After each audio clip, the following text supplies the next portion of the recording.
प्यारे हिमाचल वासियों, नमस्कार। हिमाचल प्रदेश में पिछले दिन कोरोना वायरस के मामलों की संख्या बहुत बढ़ी है, लेकिन मैं ये ज़रूर कहना चाहता हूँ, हिमाचल के साथ साथ में पूरे देश भर में पिछले कल कोरोना वायरस के मामलों में रिकॉर्ड बढ़ोतरी हुई है। स्वाभाविक रूप से जब मामले बढ़ते हैं तो हम सब लोगों की चिंता बढ़ती है। हमने इस सारे विषय को लेकर के सभी अधिकारियों के साथ बातचीत की है। आज सुबह हमारी बैठक हुई है। अगर हिमाचल प्रदेश में मामलों में और बढ़ोतरी होती है तो उससे निपटने के लिए भी हमारी तैयारियां पूरी तरह से हैं। इसमें आपको बहुत चिंता करने की आवश्यकता नहीं है। मैं इतना ज़रूर कहना चाहता हूं कि जो अभी हाल ही में जो लोग आ रहे हैं वो ऐसे क्षेत्र से आ रहे हैं, ऐसे इलाके से, ऐसे प्रदेशों से आ रहे हैं जहां कोरोना वायरस के मामले बहुत तेज़ी से बढ़े हैं और स्वाभाविक रूप से संक्रमित होकर के उनमें से कुछ हिमाचल प्रदेश में भी वो लोग पहुंचे हैं। हमने आज सभी डिप्टी कमिश्नर्स और सभी एसपी के साथ वीडियो कॉन्फ्रेंस के साथ विस्तार से चर्चा की है, बातचीत की है तैयारियों के सिलसिले में। और उसके साथ साथ में हमने ये भी आदेश दिए हैं कि जितने भी लोग हिमाचल प्रदेश में दूसरे प्रदेशों से आ रहे हैं उनको जब स्टेशन पर रिसीव किया जाता है तो पूरी सावधानियों के साथ वो काम किया जाए। हम चाहते हैं कि कोई भी हमारा कोरोना वॉरियर, चाहे वो डॉक्टर है, चाहे पैरामेडिकल स्टाफ है, चाहे हमारा सफाई कर्मचारी है, चाहे हमारा पुलिस कर्मचारी है, कोई भी उस संक्रमण का शिकार नहीं होना चाहिए। ऐसी परिस्थिति में जो भी व्यवस्था करने की आवश्यकता है उस व्यवस्था को करने के लिए सभी अधिकारियों को आदेश दिए हैं। और मैं इस बात को जरूर कहना चाहता हूं कि आने वाले समय में हो सकता है कुछ बढ़ोतरी और ज़्यादा हो, लेकिन फिर भी चिंता करने की आवश्यकता नहीं, क्योंकि ये लोग सीधे हम गांव में नहीं भेज रहे हैं।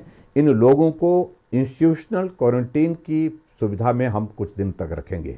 जब इनका टेस्ट हो जाएगा, टेस्ट होने के बाद जब हम आश्वस्त हो जाएंगे कि इनको कोरोना का वायरस नहीं है, ऐसी सूरत में ही उनको अपने अपने गांव जाने की अनुमति होगी। दूसरी तरफ से मैं आप सबसे भी इस बात के लिए निवेदन करना चाहूँगा कि एहतियात और जो परहेज, जो बातें हमने आपके साथ पहले भी की हैं, उन बातों पर ध्यान रखें।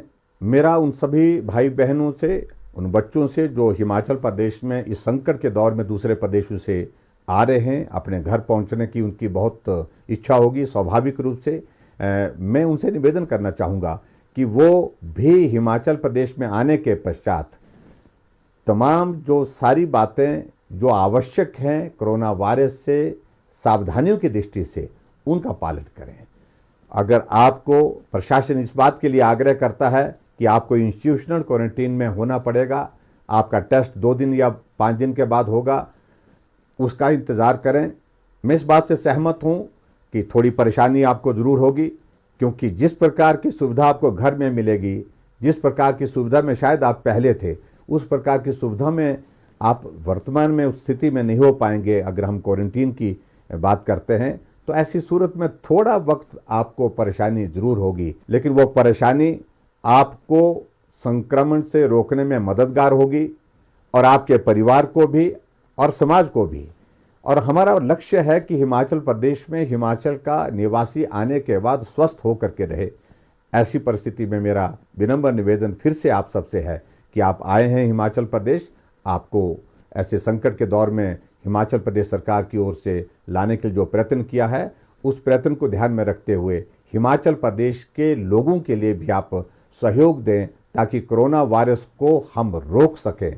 उस दृष्टि से जो परहेज और सावधानियां बताई गई हैं उनका आप पालन करें। हिमाचल प्रदेश में जो कोरोना वॉरियर जो इस संकट के दौर में बहुत महत्वपूर्ण भूमिका निभा रहे हैं, उन सब का आभार व्यक्त करता हूं, जो अपने जीवन को भी संकट में डाल करके इन लोगों की जीवन की रक्षा करने के लिए काम कर रहे हैं।